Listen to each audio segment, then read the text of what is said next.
Well, today I am chatting with three people who have won an incredible Good Things Festival prize that will last a lifetime. Let's meet our winners of the 2025 lineup prediction competition. I am joined by Laura, our winner from Melbourne, Ali from Sydney, and Matt from Brisbane. Welcome, you three, and thank you for joining me today. Thank you. Thank you. Well, these three very, very lucky people took out the prize for their relevant cities for the 2025 Good Things lineup prediction competition, correctly predicting some of the bands for this year's festival. Potentially all in possession of a crystal ball, but it also means they will be attending Good Things Festival forever on the house. It's a pretty amazing prize, but tell me, how is everyone feeling about this fact? Can you each describe the moment you found out you'd won? We can kind of go, if you want, we can go one at a time. Laura, let's start with you.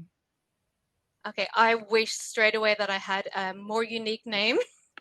So first thing I did, just to be completely cringe, is I searched all your followers to see if you had another Laura Scott, because I've never won anything ever before. I love this. Super excited. I'm here in Perth and I travel for everything. So it was fantastic to win the prize because we've accommodation flights already booked. We were there last year. Looking forward to this year. We're going to Brisbane again as well this year. So super excited. Amazing. And Ali, what about you? So I was just like wasting time in my car before an appointment, and I was just scrolling through on Facebook, and I saw the winners, and I didn't recognize it at first because it was my full name, not Ali. So didn't click, and then all of a sudden I was like, "Oh yeah, that's my name! Oh my god!" And I was like, walked into my appointment. I was like, "You'll never guess what just happened to me." I So like it was this. awesome. It's kind of almost a case of potentially being like your full name's normally used if you're in trouble, but this time it was because you won.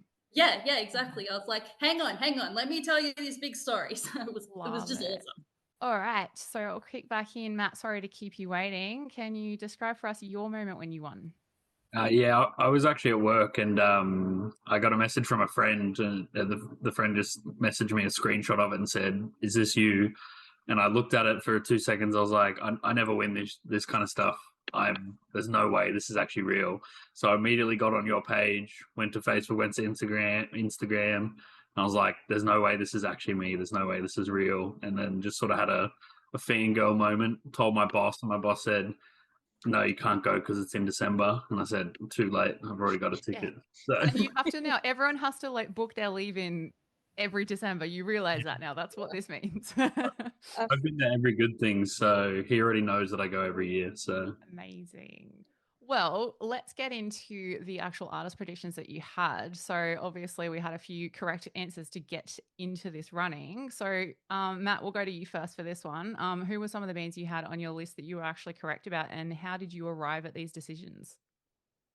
I honestly can't remember all of the ones I predicted, but I know it was Tool, and I predicted them because a lot of people were talking about it. And I never thought I'd get to see them, so I was excited to see them. Dayseeker, because they haven't been back to Australia in a while, so I thought they were due, especially with all the new stuff coming up. And then I had Kublai, just because, again, I want to see them again. And Inertia, because I was like, oh, I know there'll be a little Australian act that's up and coming, and Inertia's that band for me, so I put them on there, and they were the ones I got right. And then I had a couple that I got wrong. Yeah, So, but you got enough to get in the running. That's all that matters. Laura, what about yourself? Obviously Tool was the big one that was rumored, and I was a little bit of a late entry, so I saw Linkin Park were off the table because there was big talk about them for a while. Tool perfectly lined up with their Asian tour, so that was my first choice. Then the others were just hopes, bands I haven't seen, like Matt, Kublai and Dayseeker, just bands that I wanted to see. I think I popped in Newfound Glory as well, and then the others I don't think are featured. I think I got four, but I can't really remember the others. I think I probably just put in two wishful thinking. Nothing wrong with that. Yeah. Ali, what about yourself? Yeah, well, I guessed Knock Loose and Dayseeker, and they were just two that I was really hoping would come here, and two that I know hadn't been here for a while. So I just went with it, and was right. And It was here awesome. we are. Epic. Well, obviously you've touched on bands that you predicted and ones that you were correct about. So tell me, for all of you, we don't have to say it's like the ultimate one, but who are you most excited to see live? And is there any bands that you actually haven't seen live yet on this lineup that you're particularly excited about? I'll throw it over to you, Ali, first. Lorna, I'm so Oh, excited yeah. for Lorna. I literally squealed in the chemist when I saw the lineup because I was just shocked that they were on the lineup after seeing them in, what was it, February? So they're top. I would have went just for them. But I'm also very excited to see Knock Loose and Dayseeker. Wargasm, I'm excited for them. Make Them Suffer. I will never pass up an opportunity to see them. So this lineup was just mwah for me. Yay. And Matt, what about you? I feel like the clashes are going to be a bit wild, but I'm hoping Kublai, Lorna, and Knock Loose don't clash because I want to see all of them. I definitely want to see Wargasm. I think they're really cool. Dayseeker, obviously, Inertia should be early on. And I was interesting to see that All Time Low and Scene Queen are both on there, so I'll see them. That'll be fun. And of course, Tool. I just want to see probably a couple songs. I don't know if I'll stay for the whole set. Yeah. It's going to be a long one. Feels. What about you, Laura? Absolutely, same with the others, Lorna. I missed them playing earlier this year. And I have to say, I'm looking forward to Tool. I've never seen them live. They're one of the big names out there, so super excited. But also, I think Gwar are on the list, and they're just a random band I've heard of over the years. I'll be interested in. Hopefully, there's no clashes, and I'll get to see them. Yeah, love that. Well, correct. I know, Matt, Laura, you've definitely been before. Ali, I assume this will not be your first Good Things adventure. No, this will be my third. Yes. All right. So everyone hit me with what comes to mind when I ask you what your most memorable Good Things previous moment was. Like, it doesn't matter if it was a band or a moment that happened in the crowd, but what's something that is a special Good Things memory for you from a previous visit? Matt, we'll go with you first. Probably the one that takes away would be 2022 with Bring Me in Brizzy, last act, and it sort of started raining a little bit, like not heavily, so it wasn't annoying. But when they played Throne and it started raining a little bit, it was just like that kind of perfect festival moment. So that's probably my moment. Yes, I actually do remember that. That it was actually a really special moment. I agree with you entirely. Awesome. And what about you, Laura? Yeah, so last year actually was my first Good Things.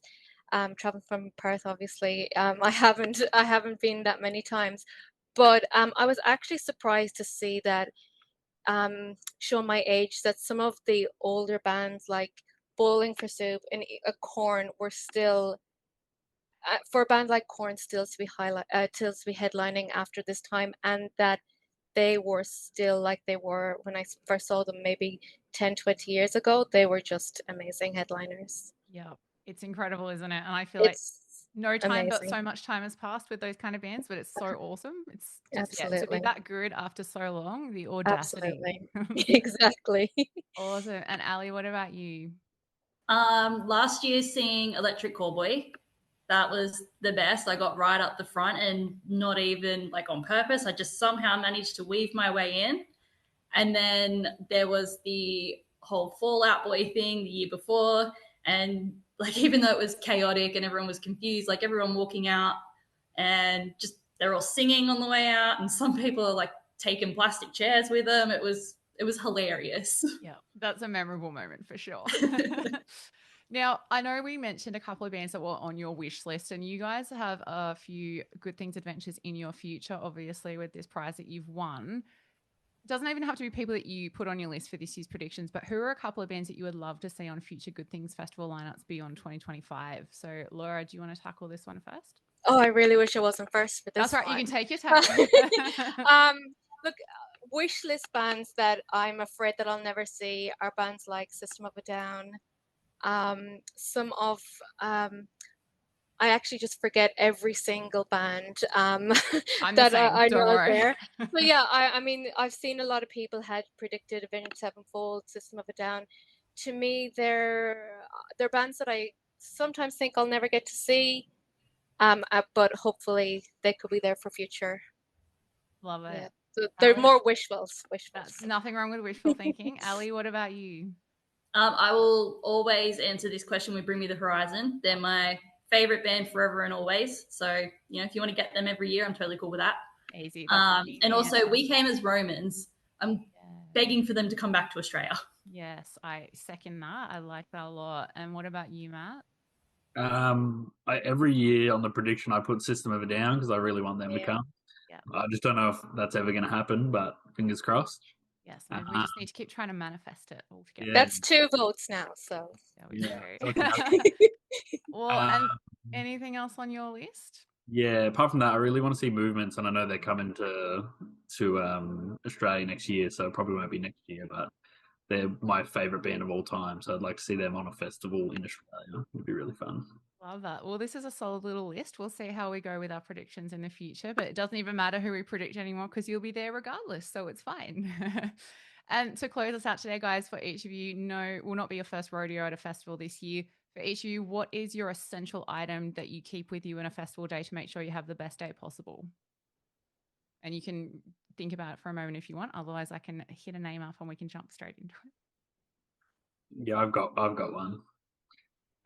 So Knotfest this year, I started bringing a fan because it gets hot, especially in Brizzy, for good things every year. So that is like my essential now. It's just a fan. Yeah. Every outdoor concert is just keep cool.